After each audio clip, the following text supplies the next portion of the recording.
오늘 우리가 함께 읽은 시편 87편 말씀은 포로 생활에서 돌아온 고라 자손이 어제도 말씀드렸지만 그 삶의 현장이 얼마나 황폐했습니까? 거리를 다녀보면 성 한 집이 한 군데가 없습니다. 논밭에 식물이 하나도 없고 비옥했던 땅은 수많은 병거가 짓밟고 지나가서 어디 한 구석이라도 쓸만한 곳이 없습니다. 성벽도 허물어져 내리고 성문은 불타 없어지고 하나님의 성전 또한 성 한 곳이 한 군데 없는 그런 상황이었습니다. 여러분, 다른 것도 아니고 성전이, 하나님의 집인 성전이 무너져 내렸다면 그게 하나님의 백성들이 얼마나 망연자실한 일이겠습니까? 바로 거기에 하나님이 계신다고 철석같이 믿고 살았는데, 하나님이 정말 살아계신다면 다른 곳은 다 무너져도 성전만은 굳건했어야지 되는 거 아니겠어요?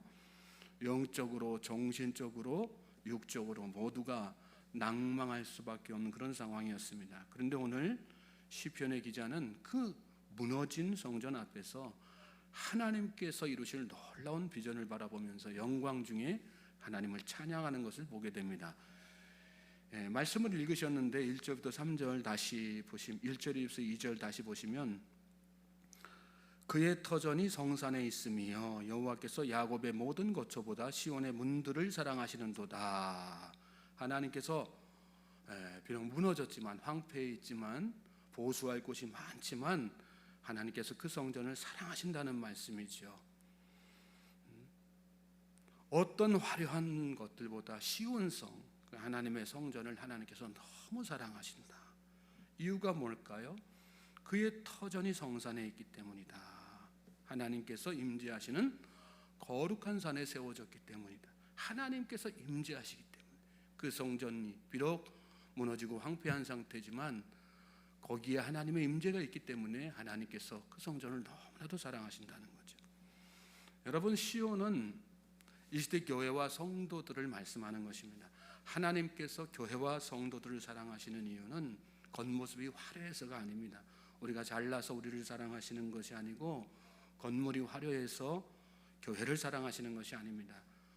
우리는 따져보면 사랑받을 수 없는 존재입니다. 우리 안에 얼마나 황폐한 것들이 많습니까? 바울이 고린도 교인들에게 너희는 너희가 하나님의 성전인 것과 하나님의 성령이 너희 안에 계시는 것을 알지 못하느냐, 이렇게 물었습니다. 우리가 정말 성전입니까? 저와 여러분은, 우리 교회는 하나님의 성전이라 칭함받기에 합당한 그런 모습을 갖고 있습니까? 사실 우리는 사랑받을 수 없는 존재입니다. 그럼에도 불구하고 하나님께서 우리를 사랑하시는 이유는 합당해서가 아니라, 그 모습에 합당해서가 아니라 우리를 하나님께서 택하셨기 때문입니다. 믿습니까? 우리가 합당한 모습으로 서 있지 못할 때 답답한 마음으로 상심하실지언정 우리 안에 여전히 주님이 임재하고 계시기 때문에, 그래서 우리를 사랑하시는 것입니다. 여러분, 하나님이 정말로 여러분을 사랑하십니다. 하나님의 우리 교회를 지극히 사랑하시고, 나아가 이 땅에 세워진 모든 교회를 너무나도 사랑하십니다. 세상에서는 얼마나 조롱받고 또 비난거리가 되고 있어요. 그러나 세상이 아무리 조롱하고 비난해도요, 하나님은 저와 여러분을 너무나도 사랑하시고, 그 조롱의 대상으로 전락되어진 교회도 하나님은 정말 끔찍하게 사랑하시는 거예요. 그러므로 여러분, 오늘 우리의 형편이 어떠하든 가슴을 펴고 사시기 바랍니다. 활짝 펴고 사십시오. 그리고 내가 하나님의 사랑을 받는 존재다라고 하는 자부심을 갖고 사시기 바랍니다. 또 감사와 찬양과 영광을 하나님 앞에 돌리면서 사십시오. 그리고 하나님의 마음으로 성도와 교회를 사랑하면서 사십시오. 오늘 시편 기자도 바로 그런 마음으로 성전을 바라보고 있는 것입니다. 폐허가 된 성전, 당장 제사 드릴 성구조차도 하나 없는, 모든 것을 다 약탈당한, 다 이렇게 저렇게 상한 누더기가 되고만 성전이지만, 그 성전을 너무나도 사랑하시는 하나님의 그 사랑을 가지고 시인도 역시 그 성전을 사랑스러운 마음으로 바라보고 있는 것입니다. 3절에는 이런 말씀도 나옵니다. 하나님의 성이여 너를 가리켜 영광스럽다 말하는도다. 마찬가지죠. 볼품 하나 없이 다 무너져 내린 성전이 사실 얼마나 영광스럽겠어요.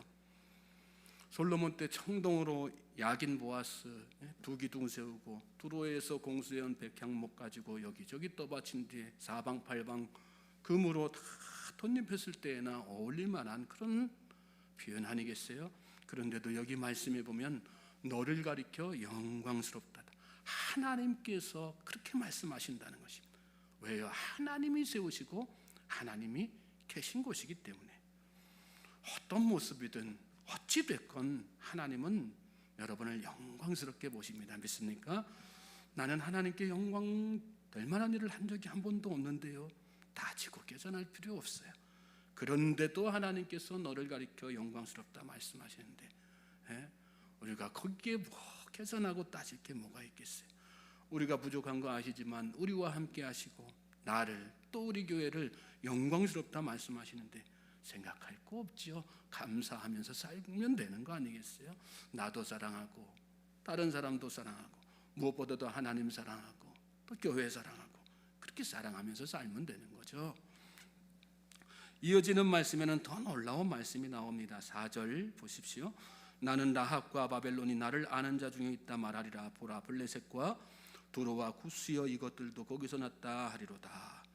라합이라고 하는 말은 우리 라합 그러면 구약시대 기생 라합부터 먼저 이렇게 떠오르지 않습니까? 그 라합은 기생 라합을 이야기하는 것이 아니고 맹렬하다, 교만하다는 뜻을 가진 히브리어예요. 여기 말씀에서는 애굽을 상징하는 그런 단어입니다. 애굽은 이스라엘 민족을 노예로 부린 자들이죠. 또 바벨론은 하나님의 성전을 폐허로 만든 이 장본인들입니다. 또 거기 뒤에 이어지는 블레셋, 두로, 구스 이 나라들이 다 이스라엘의 적대국들이죠. 이스라엘 백성들은 이 사람들을 하나님께 버림받은 자들, 이방인들이라고 멸시해 왔어요. 그리고 이들과 함께 같이 섞여 사는 것조차도 수치스럽다고 여기고 죄라고 여겼던 그런 나라들이죠. 그런데 여기 말씀해 보면 그들 또한 하나님을 아는 자들 중에 있다는 거예요. 누가 그렇게 말씀하신 거예요? 하나님께서 그렇게 말씀하신 거예요. 여러분 구약 성경에서 안다고 하는 말 야다는요, 이건 머리로 아는 게 아니에요. 그냥 지식적으로 아는 게 아니라 체험하고 경험해서 아는 거예요. 그런데 그 이방의 적대국들을 향해서 여태 이스라엘 백성들은 버림받은 자들이고 하나님을 알 수도 없는 자들이고 버림받아 마땅한 자들이라고 여겼는데 하나님은 그렇지 않다는 그 말씀을 하고 계시는 거예요. 하나님은 그들 또한 나를 아는 자들로, 나를 경험하고 체험하는 자들로, 나를 믿는 자들로 말씀하고 계시는 것입니다. 뭘 통해서요? 성전을 통해서 그렇게 하시겠다는 5절 6절에는 시온에 대하여 말하기를 이 사람 저 사람이 거기서 났다고 말하리니 지존자가 친히 시온을 세우리라 하는도다.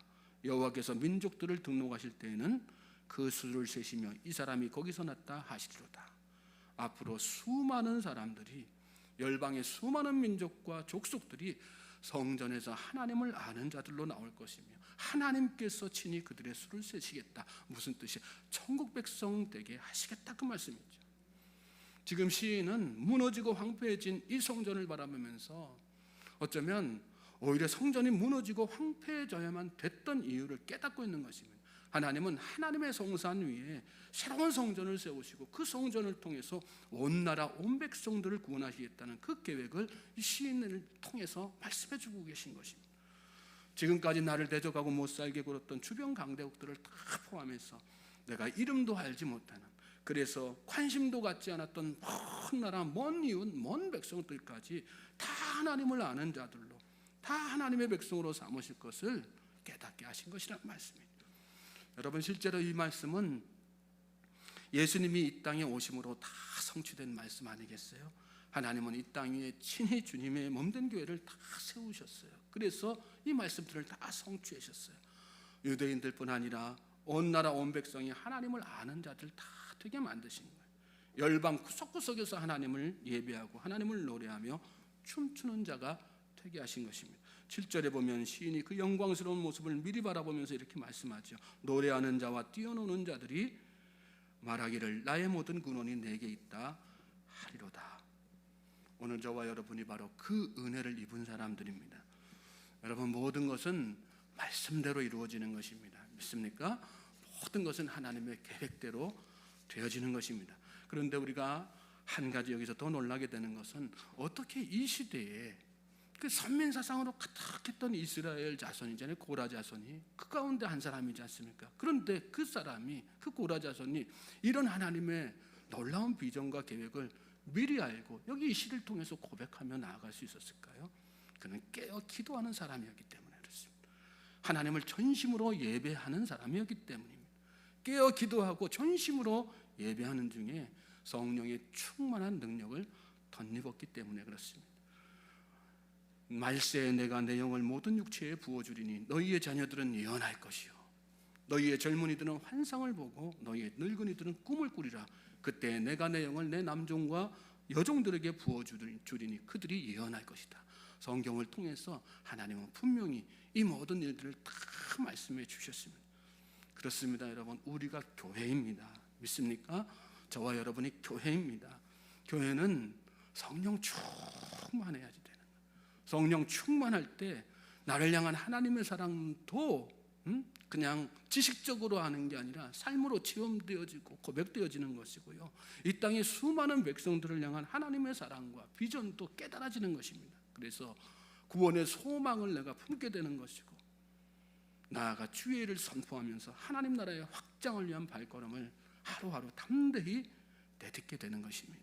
오늘 저와 여러분의 그런 은혜가 충만하게 되기를 주님의 이름으로 소망하고 축복합니다. 그러므로 이 새벽에 기도하실 때 여러분, 하나님 저에게 성령의 충만한 능력을 부어 주시옵소서. 주님의 몸된 교회로 세움받는 나와 우리 공동체에 오늘 시편의 기자처럼 주의 일을 볼 수 있는 영안을 열어주시고 주님의 비전을 인생의 유일한 소망으로 삼아서 이 하루도 주님 나라의 확장을 위하여 달려나가는 자가 되게 하여 주시옵소서. 나를 향한, 열방을 향한 주님의 그 크신 사랑을 선포하게 하여 주시옵소서. 기도하는 우리 모든 성도님들 되시기 바랍니다. 이 시간 그 기도의 제목을 가지고요, 여러분 하나님 앞에 기도하실 때 우리 주여 크게 한번 외치고 간절한 마음으로 기도하시면 좋겠어요. 하나님께서 우리의 기도를 들어주실 줄로 믿습니다.